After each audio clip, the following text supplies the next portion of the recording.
ആ നിക്ക്. നല്ല തണുപ്പ് വേണം, മധുരവും. ജ്യൂസ് നല്ലതല്ലെങ്കിൽ നീ വിവരം അറിയും, കേട്ടല്ലോ. ആ വേഗം പോയി ജ്യൂസ് എടുത്തോണ്ട് വാ.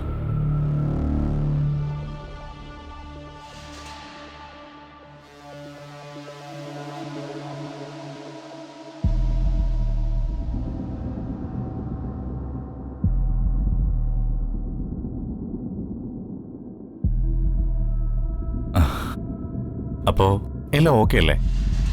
നീയും അമ്മയും തമ്മിൽ കോംപ്രമൈസ് ആയില്ലേ?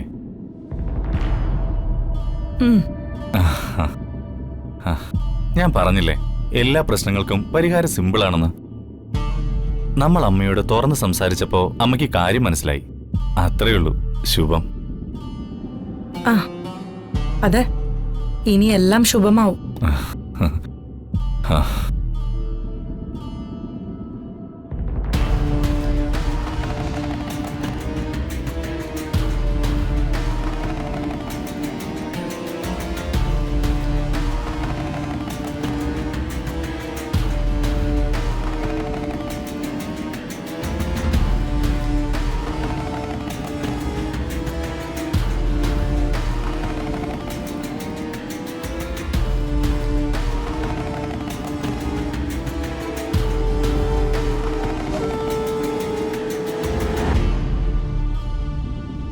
കുഞ്ഞോളെ,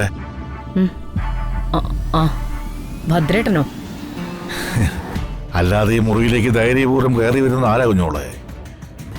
കുറച്ചു നാളായിട്ട് ഞാൻ വിചാരിക്കുന്നു കുഞ്ഞോളോടൊരു കാര്യം പറയണമെന്ന്. അനസ്യൂയുടെ കാര്യമല്ലേ ഭദ്രേട്ടാ? അത് നമുക്ക് വേണ്ട പോലെ കൈകാര്യം ചെയ്യാം. തോക്ക് കയറി വെടിവെക്കില്ലേ കുഞ്ഞോളെ. ഞാൻ പറയാൻ വന്നതേ എന്റെ മോള് അനസ്യൂയുടെ കല്യാണക്കാര്യമല്ല, പിന്നെ ചിന്നുവിന്റെ കാര്യമാ. ചിന്നുവിന്റെ കാര്യോ?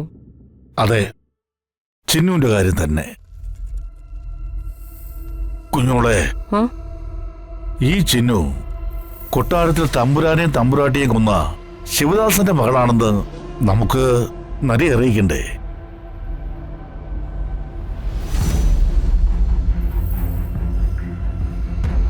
ആ മണിമാല എവിടെയുണ്ടെന്ന് നരി ചിന്നുവിനെ കൊണ്ട് പറയിച്ചോളൂ.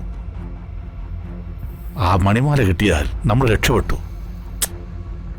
അത് വേണ്ട ഭദ്രേട്ടാ. നരേന്ദ്രൻ അവൻ നരനല്ല, നരിയ. ചതി ഉള്ളിലൊളിപ്പിച്ച് ചിരിക്കുന്ന നരി. ചിന്നുവിന് മണിമാലയെക്കുറിച്ച് അങ്ങനെ അറിവുണ്ടാവില്ല. അതിനെക്കുറിച്ച് അറിയാവുന്നത് ഐശ്വര്യലക്ഷ്മിക്ക് മാത്രമാ. മണിമാലയുടെ ഉറവിടം നരി കണ്ടെത്തിയാൽ അവൻ അതുമായിട്ട് മുങ്ങും. പിന്നവൻ കൂടുതൽ കരുത്തനായി. ഭദ്രേട്ടൻ പറയാറുള്ളത് ശരിയാ. നായയെ അടുപ്പിക്കാം, അത് നന്ദിയുള്ള മൃഗമാ. നരിയതല്ല. അവനെ ഒരകലമിട്ട് നിർത്തുന്നതായിരിക്കും നല്ലത്. കുഞ്ഞോട് പറയുന്നതിലും കാര്യമുണ്ട്. വേട്ടയ്ക്കിറങ്ങുന്ന നരിയെ കൂട്ടുപിടിക്കുന്നത് ചിലപ്പോ വേലിയിൽ കിടക്കുന്ന പാമ്പിനെ എടുത്ത് അല്ലേ? വേണ്ട, നമുക്ക് നോക്കാം.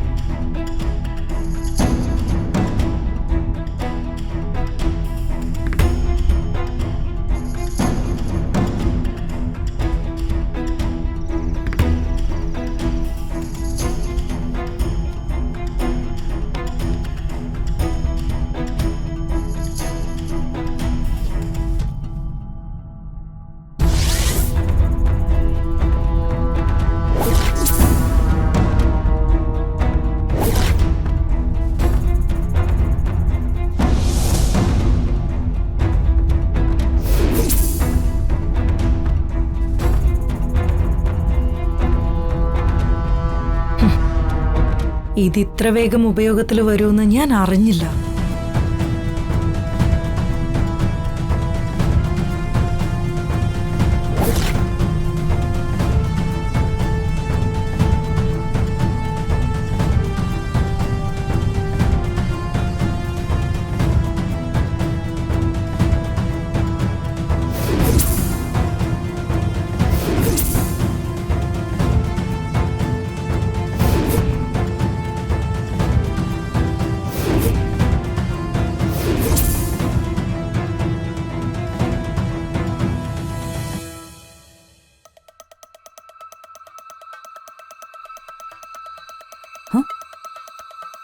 എന്താണാവോ ഭവതി അടുക്കളയിലേക്ക്?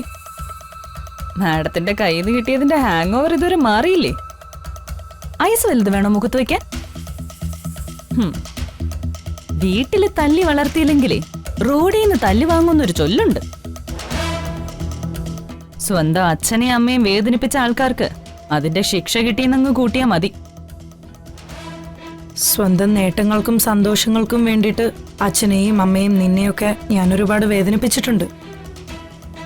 ചിലതൊക്കെ നിവർത്തികേട് കൊണ്ടും നിലനിൽപ്പിനും വേണ്ടി ചെയ്തു പോയതാ. എന്ത് ന്യായം പറഞ്ഞാലും സ്വന്തം പ്രവൃത്തിയുടെ ഫലം അനുഭവിച്ചല്ലേ പറ്റൂ.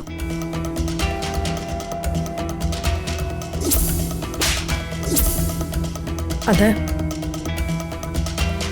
സ്വന്തം പ്രവൃത്തിയുടെ ഫലം അനുഭവിച്ചേ തീരൂ, അതിനി ആരായാലും. ആ ബോധം ഉണ്ടായാ നല്ലത്.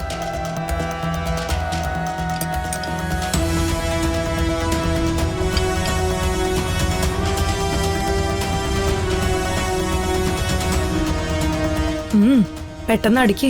ഒരു ജ്യൂസ് കുടിച്ചിട്ട് പോവാനാ ഞാൻ വന്നത്. നിന്നോട് ഓർഡർ ചെയ്താ നീ അതിലും കാന്താരി കലർത്തുമെന്ന് എനിക്കൊരു ഡൗട്ട്.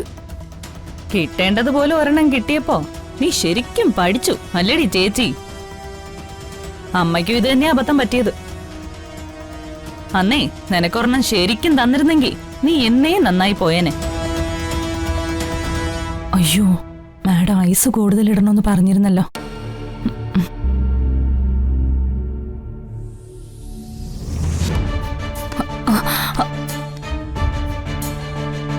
അയ്യോ,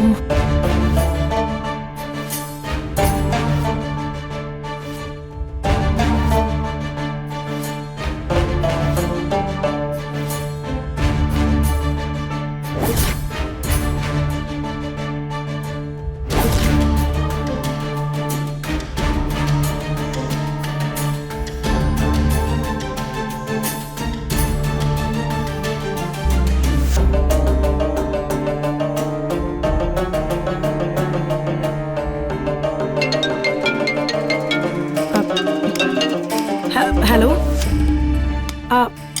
ആണോ? ഞാൻ ഇപ്പൊ തന്നെ മെയിൽ ചെക്ക് ചെയ്യാം.